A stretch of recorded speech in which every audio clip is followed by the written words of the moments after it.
Hello and welcome back to Automotive Tales. On today's episode, we are off to Le Mans for the 24 hours of Le Mans 24. There's a lot of repetition in that. Basically, we're about to get in a car and drive to France. Now, it's late the night before, and as usual, I'm still packing because I am the most disorganised person there is. But I'm jumping in a car tomorrow, and we're going to reveal what that car is in a little bit. And we're going to drive all the way to France. We're going to set up camp as usual. Try not to cause an international incident, that's generally the aim of the trip, and go and watch some cars race for 24 hours in 2024. Right, let's load up and get on the way.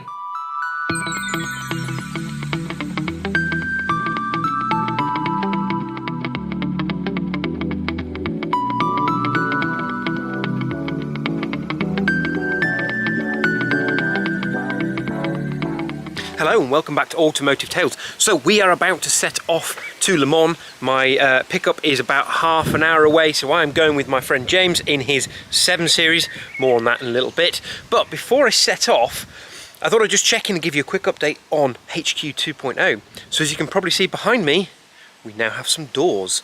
The doors actually fitted. Let's come have a look at these. So no handles on the outside, so they're all locked up from the inside. We've got our lovely Parliament hinges, as you can see here. So these doors open and fold right flat against the next garage, which is going to be good for getting the cars out because there isn't a lot of space on this ground here behind me. Although enough space for a Land Rover and the Audi. And a quick update on the Audi actually while we're here. What you'll see here is the bonnet of the Audi, well, the old bonnet. So, you probably remember an earlier video, our little Audi A6 had a terribly scored, it looks like somebody cleaned it with a scouring pad, don't know what happened, but the paint was absolutely toast. I got a quote for painting it, £550, which can get in the sea. So, I managed to find, on Facebook Marketplace, obviously, a new bonnet for the A6 in the correct paint colour. So, half an hour, 45 minutes later, and it's completely transformed the front of this car. It no longer looks like it's an absolute shed. It actually looks quite a respectable little Audi A6. So yeah, 150 quid well spent.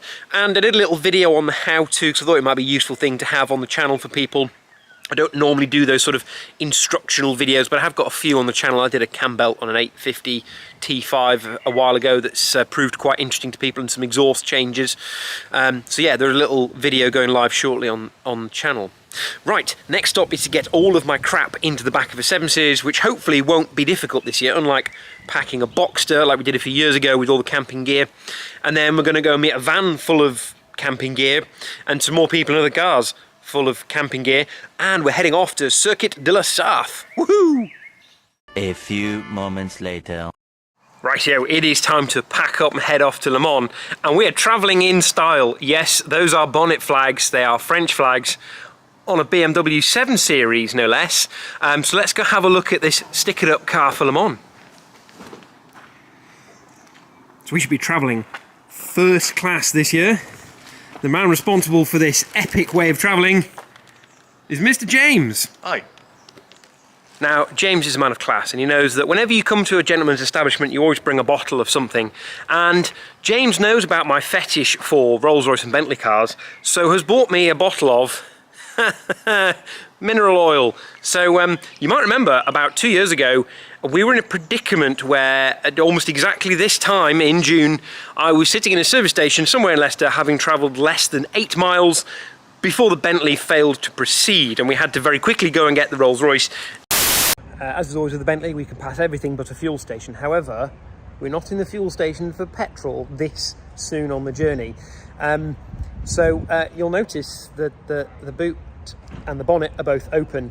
The boot is open to find some mineral oil fluid, and the bonnet is open to fill up the mineral oil. However, we don't think this is going to fix the problem, because that on the floor would be LHM fluid, which has dripped out while we've been sat here, along with the whole underside of the car being coated.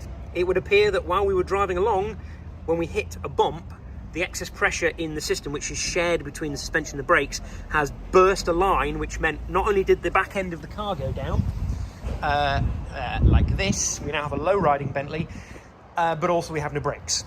So we've pulled over at a safe place to stop. So we are at Birstall Services and we're awaiting recovery. So Le Mans is going well. We've got all of about 8 miles so far. So yes, thanks James for my bottle.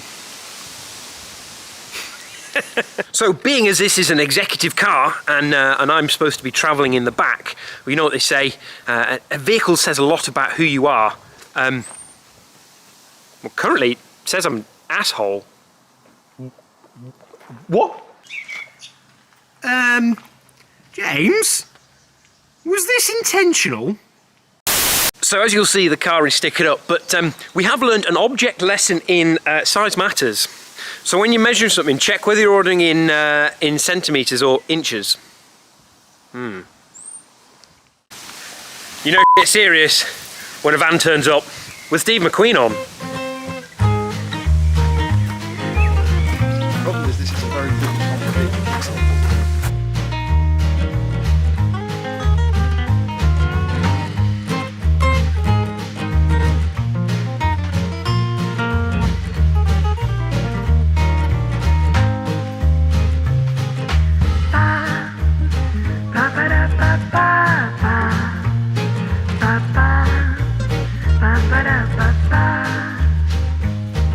So for those that are new here, every year we go to the Circuit de la Sarthe to watch the 24 hours of Le Mans, and we generally drive down in convoy and we set up a huge camp and try not to cause too much chaos.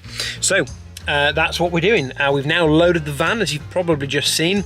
We're going to pick up a few more people. We're heading to Leicester Forest East, where we're going to pick up Al in some probably slightly broken Ferrari as usual.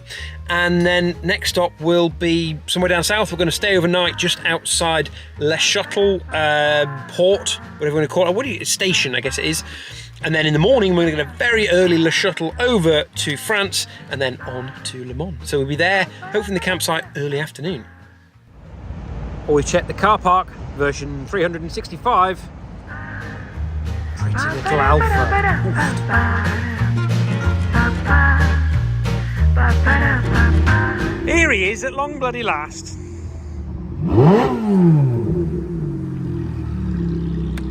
It's a very fancy MR2. Okay, so we have made it down towards the tunnel Folkestone-y thing, so we're going to get a hotel here for the night. But time for a splash and dash.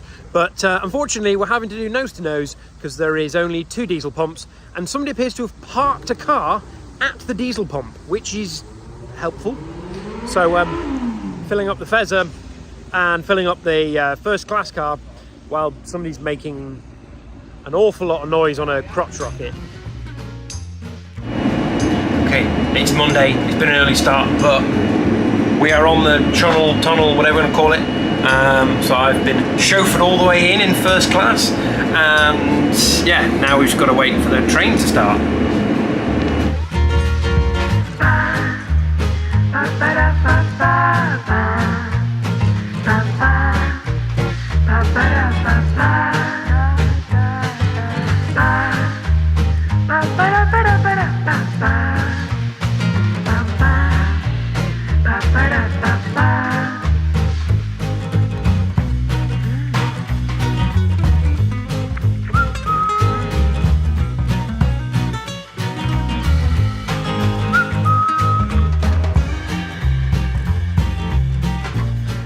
Right, we are back on the road. We've just done the dreaded Rouen, and I'm really slumming it back here, laid back in the 7 Series. Right, home James, don't spare the horses.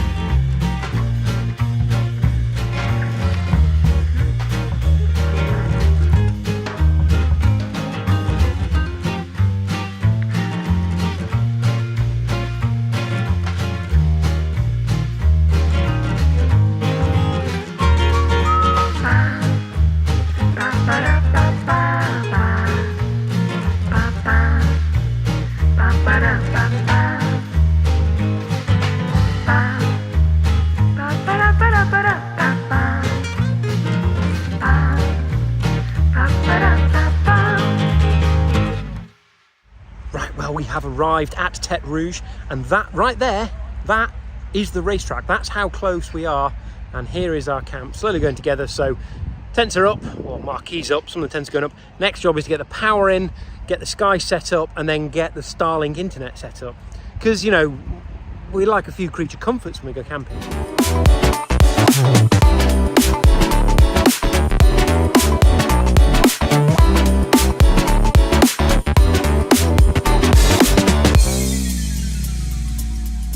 Don't forget to like, comment, share, and subscribe.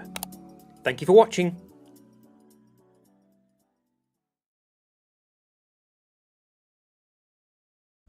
Mr. Rycroft, you'd like to tell me what's interesting about these beverages you have in your hand? They're cold.